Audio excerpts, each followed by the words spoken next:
अस्सलाम वालेकुम नादरीन, आप यूट्यूब चैनल देख रहे हैं। मैं इमरान खान हूँ।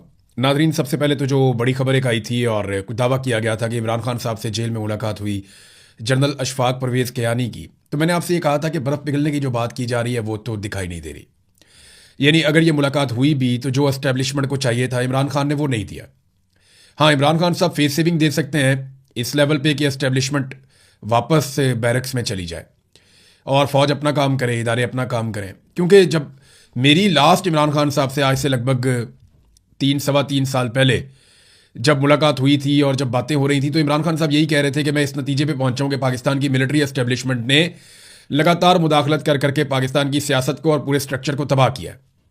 तो इमरान खान की ये सोच तब से बनी हुई थी कि हर हाल में पाकिस्तान का अब एक ही हल है कि सियासतदानों को और सिविलियंस को उनका काम करने दिया जाए, तमाम इदारे अपना अपना काम करें। हालांकि माजी में इमरान खान साहब इससे मुख्तलिफ सोचते थे, पूरी कौम ही अलग सोचती थी, लेकिन अच्छा हो गया कि रजीम चेंज ऑपरेशन के बाद लोगों की सोच में तब्दीली आई और लोगों को समझ आई कि एक्चुअली पाकिस्तान का सबसे बड़ा मुजरिम कौन है जिसने पाकिस्तान को अपने ज़ाती मफाद के लिए यहाँ तक पहुँचाया। देखें, इससे पहले जब भी किसी ने यह आवाज़ उठाई ना सिविलियन सुपरमेसी की, तो उसके साथ बहुत सारे इल्ज़ामात लगे हुए होते थे। उनमें से कुछ झूठे और कुछ सच्चे होते थे, लेकिन उन लोगों के करैक्टर इतने बड़े नहीं थे। ये पहली मरतबा इमरान खान साहब का करैक्टर इतना बड़ा था और उनके ऊपर लोगों का ट्रस्ट इतना ज़्यादा था। इमरान खान साहब ये कहते हैं ना अक्सर कि मुझे लोग 50 साल से जानते हैं। तो बात यही है कि लोग अपने एक ज़ाती जान पहचान वाले आदमी को जब उन्होंने देखा कि इसके साथ भी ये हो सकता है, तो फिर उन्हें पहली मरतबा ऐसा लगा कि झूठ मिलिट्री एस्टेब्लिशमेंट बोलती है, सियासतदान नहीं बोलते। तो इमरान खान साहब इतनी फेस सेविंग तो दे सकते हैं, इससे ज़्यादा वो क्या देंगे। अब अलीमा खानम ने तरदीद कर दी है, उन्होंने कहा जी कि हमने बात की है बैरिस्टर गौहर से और बैरिस्टर गौहर ने हमें यकीन दिलाया है कि इमरान खान साहब की साबिक army chief general Ashfaq Parvez Kayani से कोई मुलाकात नहीं हुई।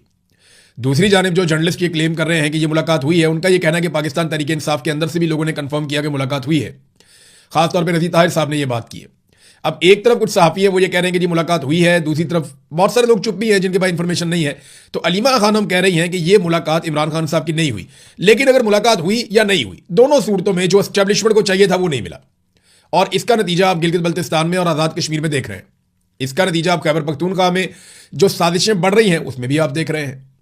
तो मिलिट्री एस्टेब्लिशमेंट एग्जैक्टली वही कर रही है जो वो पिछले 70 साल से करती आ रही है, लेकिन इस मरतबा वो ज़रा थोड़ा सा सामने आकर कर रहे हैं और अपनी मकबूलियत की कीमत अदा करके कर रहे हैं। लोगों के सामने जो है वो नंगेपन का शिकार हैं, तो लोग अब जानते हैं सारा कुछ। अलीमा खानम ने कहा जनाब कि हमने चेक किया बैरिस्टर गौहर से, ये खबर मुकम्मल तौर पर फेक है। गलत मालूमात इसलिए फैलाई जा रही हैं ताकि इमरान खान साहब के साथ जो टॉर्चर हो रहा है कैद तन्हाई वाला, उससे तवज्जो हटाई जा सके। उन्होंने कहा जी कि जो फैक्ट हैं वो मंदरजा झेल हैं कि इमरान खान साहब को इलाज की सहूलत नहीं दी जा रही अस्पताल में, उनकी आंख के हवाले से उन्हें अपने बेटों से बातचीत करने की इजाज़त नहीं दी जा रही और उन्हें किताबें नहीं दी जा रही 6 महीने से, और उन्हें टेलीविज़न की सहूलत भी मैसर नहीं है कि वो उससे देख ले और कुछ उनको इन्फॉर्मेशन मिले, और उन्हें किसी से भी रब्ता करने की बाहरी दुनिया से इजाज़त नहीं है। सिर्फ एक वकील है जिसके थ्रू 1-2 दफ़ा मालूमात आई, इसके अलावा और कुछ भी नहीं है। हकीकत तो ये है।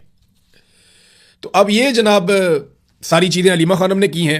हकीकत तो सामने आ ही जाएगी, मुलाकात हुई या नहीं हुई, लेकिन नतीजा पहले ही आपके सामने आ गया।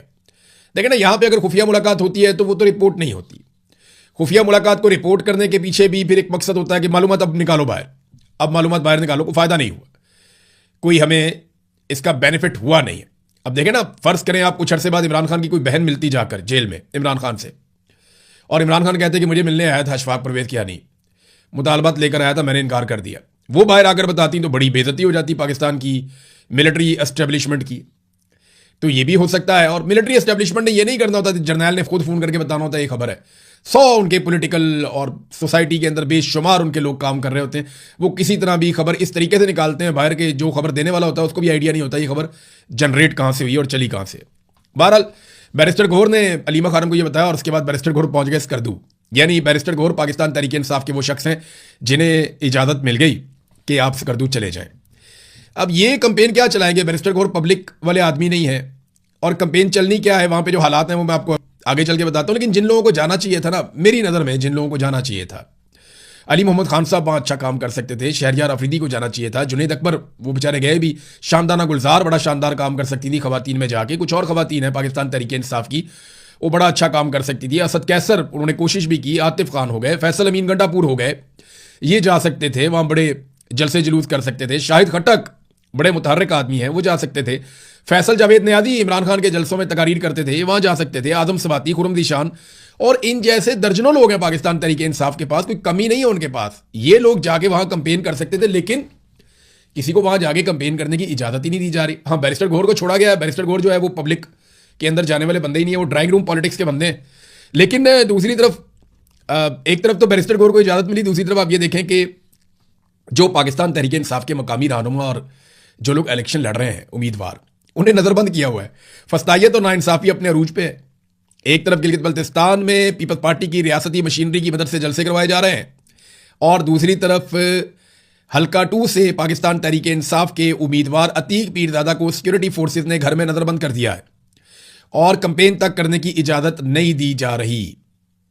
तो ये नाज़रीन इस वक्त पाकिस्तान की मिलिट्री एस्टेब्लिशमेंट की सूरत हाल है कि बेचारे अब नज़रबंदियों पे उतर आए हैं। उम्मीदवारों को नज़रबंद कर दो, ये बाहर जाए ना, पब्लिक में ये वोट मांगे ही ना, इनको वोट पड़े ही ना।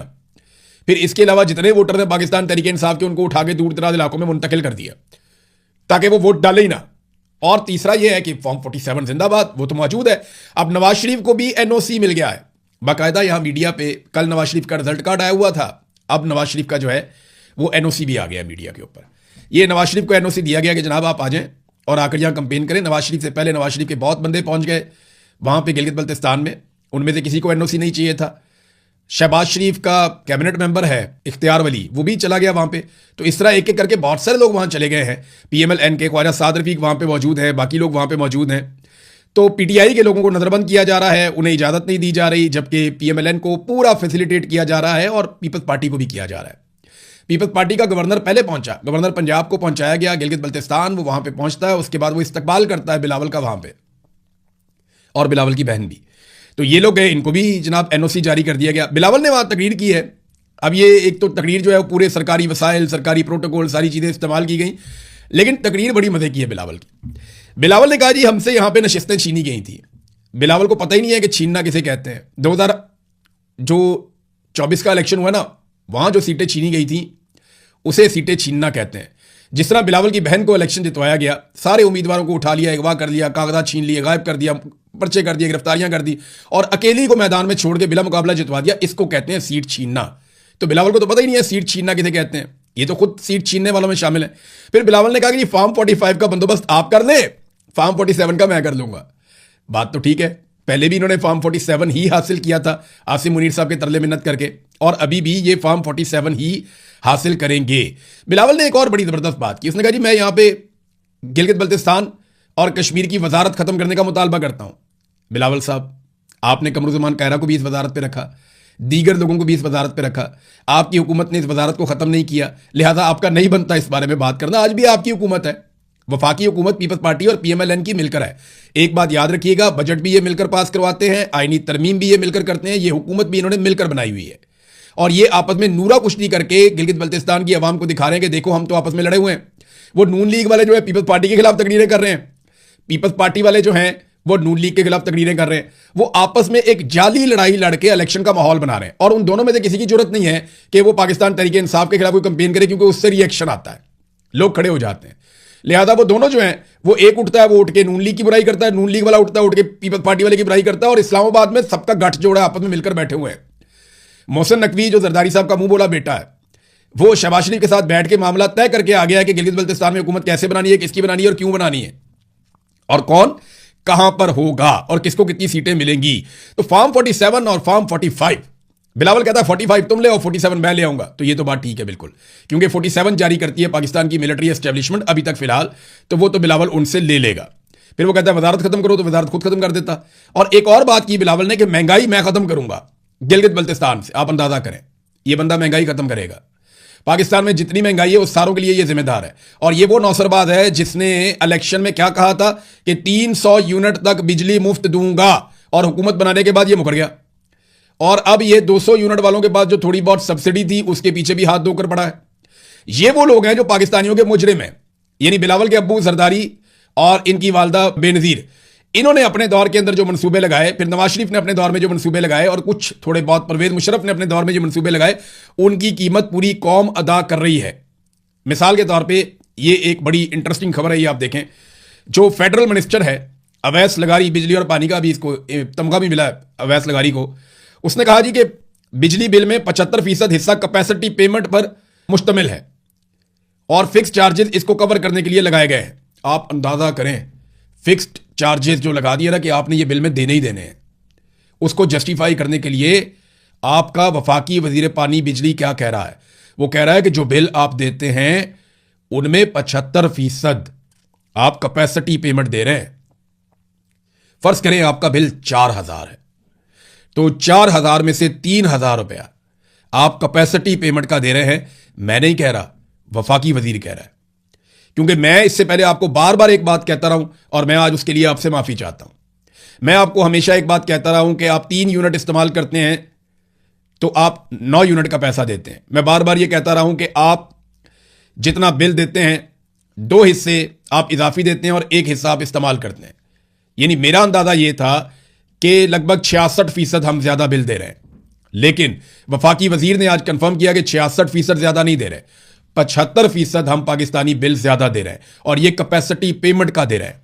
यह फेडरल मिनिस्टर ने कहा, सनाउल्लाह खान साहब ने इसको रिपोर्ट किया। आसान अल्फाज में और मैं आपको बताता हूं, अगर आपका बिल आ गया है 4,000 रुपए तो उसमें से सिर्फ 1,000 आपका बिल है और 3,000 आप कैपेसिटी पेमेंट दे रहे हैं। अगर आपका बिल आ गया है 10,000 रुपए तो उसमें आपका बिल है सिर्फ और सिर्फ 2,500 रुपया, बाकी 7,500 रुपया आप उसमें कैपेसिटी पेमेंट दे रहे हैं। जिस आदमी का बिल आया है 1,000 रुपया, वो अव्वल तो आते ही किसी का नहीं, लेकिन चलो फर्ज करो 2,000 रुपया बिल आ गया। किसी शख्स का अगर 2,000 रुपया बिल आया है तो 500 रुपया उसका बिल है और 1,500 रुपया उसको पड़ा है कैपेसिटी पेमेंट। और ये मैं नहीं कह रहा, फेडरल मिनिस्टर कह रहा है अवैस लगारी। ये कैपेसिटी पेमेंट पता क्या है?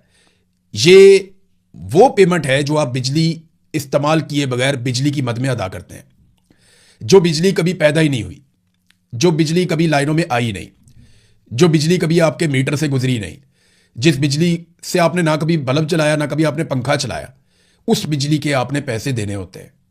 और ये नवाज शरीफ के, पीपल्स पार्टी के और मुशर्रफ के किए हुए घटिया मुआहदों की वजह से जो इन्होंने आईपीपीस के साथ किए थे। और इसमें सबसे बड़ा मुजरिम जो है वो नवाज शरीफ है। यानी अगर टोटल 2,000 अरब है तो उसमें से 1,300 अरब से ज्यादा नवाज शरीफ के खाते में है। यानी आप ये समझ लीजिए कि लगभग नवाज शरीफ के खाते में 70% कैपेसिटी पेमेंट्स है। अब ये कमीशन कहां खाए, किन किन मुल्कों में खाए गए, कौन कौन से फ्रंटमैन सामने लाए गए और अब तक पैसा किन की जेबों में जा रहा है, इसकी सिर्फ तहकीकात करें तो ये पूरा खानदान और ये पूरा सिस्टम टांगा जाता है, मिलिट्री एस्टेब्लिशमेंट समेत। लेकिन पाकिस्तान में इंसाफ करे कौन? और ये खुद एतराफ कर रहा है फेडरल मिनिस्टर। एक और फेडरल मिनिस्टर बोला, एहसन इकबाल। देखिए ये एक एक करके सारे वजीर बोल रहे हैं जुल्म और ज्यादती के खिलाफ।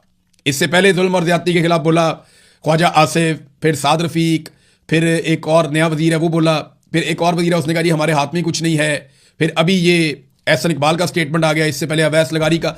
एक एक करके नून लीग के सारे वजीर बोलना शुरू हो गए हैं। इसका मतलब क्या है? और एक और चीज गौर कीजिए, नवानी जो भक्कर के सियासतदान हैं, जो हमेशा एस्टेब्लिशमेंट की आशीर्वाद से सियासत करते हैं, इन दोनों भाइयों ने नून लीग के खिलाफ स्टेटमेंट देना शुरू कर दिया बदले में। ये दोनों हमेशा एस्टेब्लिशमेंट की सियासत करते हैं, काफ लीग में भी चले जाते हैं, पीपल्स पार्टी में भी चले जाते हैं, पीएमएलएन में भी चले जाते हैं, आईपीपी में भी चले जाते हैं। जहां इन भाइयों को एस्टेब्लिशमेंट भेजती है चले जाते हैं। अपने इलाके में इनकी बातचीत है, वो भी बेचारे आप बोलना शुरू हो गए नून लीग के खिलाफ। तो इसका मतलब क्या है आप जरा समझ जाइए। एहसन इकबाल ने, यानी जो पाकिस्तान की वजारत खजाना थोड़ी बहुत अपनी कोशिश करती है, या आसिम मुनीर कहते हैं कि ऊंची उड़ान जा रहा है, पाकिस्तान तरक्की कर रहा है, अब उस पर एहसन इकबाल साहब ने पानी फेर दिया। एहसन इकबाल ने कहा कि बैनुल अक़वामी मार्केट में बॉन्ड का इजरा कोई खुशी की बात नहीं। मैंने आपको पिछले दिनों बताया था कि इन्होंने बॉन्ड जारी करके पैसा हासिल कर लिया है, अब उससे 10 गुना पैसा हमें वापस करना पड़ेगा और पाकिस्तानी कौम को वापस करना पड़ेगा। वो कहते हैं खुशी की बात नहीं, ये तो कर्जा है, और कर्जे पे कौन सी खुशी मनानी चाहिए।